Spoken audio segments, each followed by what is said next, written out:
আসসালামু আলাইকুম। আজকে একটা দুঃখের সংবাদ শোনাই। দুঃখের সংবাদটা হচ্ছে যে মালয়েশিয়াতে ই পাসপোর্ট চালু হয়েছে, সেটা আমরা সকলে জানি আজকে থেকে চালু হয়েছে।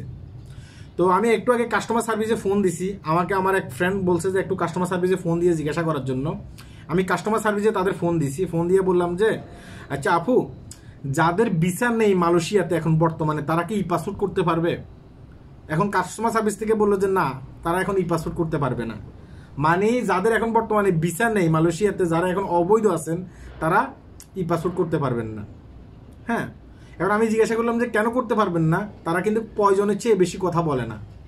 তারা নিজেরাও জানে না এখন মানে ই পাসপোর্ট এখন কেন করতে পারবে না। যাদের ভিসা নেই তারা কেন করতে পারবে না, তারা নিজেরাও এটা জানে না। আমি একটু আগে কাস্টমার সার্ভিসে কথা বলছি।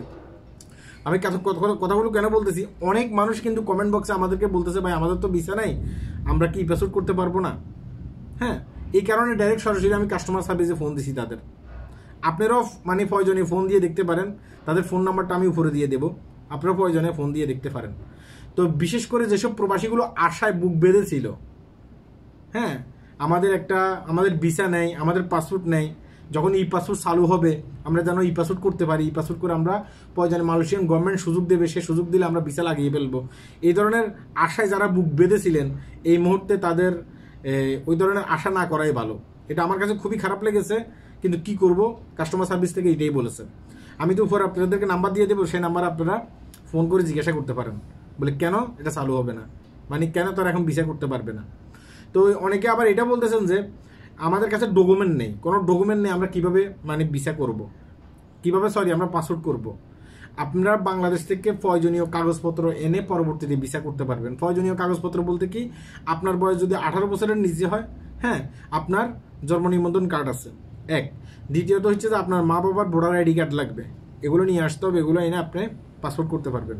আর আপনার কাছে যদি আপনার বয়স যদি 18-র উপরে হয়, মানে 20-22 হয়ে যায়, তাহলে তো আপনার ভোটার আইডি কার্ড আছে, তাই না, জন্ম নিবন্ধন কার্ড আছে, এগুলো নিয়ে যাবেন, ই পাসপোর্ট করতে পারবেন।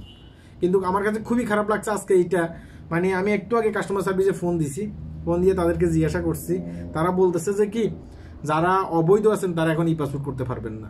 এটা শুনে খুবই খারাপ লাগছে। আমি জানি আমার মধ্যে এরকম অসংখ্য প্রবাসী আছে যারা আশায় বুক বেঁধেছিল, হ্যাঁ, কবে থেকে ই পাসপোর্ট চালু হবে, কবে থেকে ই পাসপোর্ট চালু হবে। বিশেষ করে যাদের পাসপোর্ট নেই, যারা অবৈধ, তারাই তো এই কথাগুলো বলে, তাই না। এখন তাদের এই কথাগুলো কিন্তু রাখলো না, কেন রাখলো না সেটা জানি না।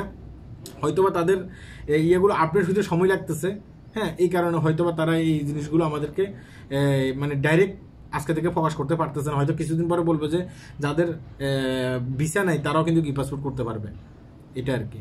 তো আমার কাছে খুবই খারাপ লাগছে। যাই হোক, আপনারা প্রয়োজনে কাস্টমার সার্ভিসে ফোন দেন, কাস্টমার সার্ভিসে ফোন দিয়ে জানতে পারবেন। হ্যাঁ, আমি উপরে কাস্টমার সার্ভিসের নাম্বার দিয়ে দিচ্ছি, তখন আপনারা ফোন দিয়ে জানতে পারবেন। সবাই ভালো থাকবেন, আল্লাহ হাফেজ।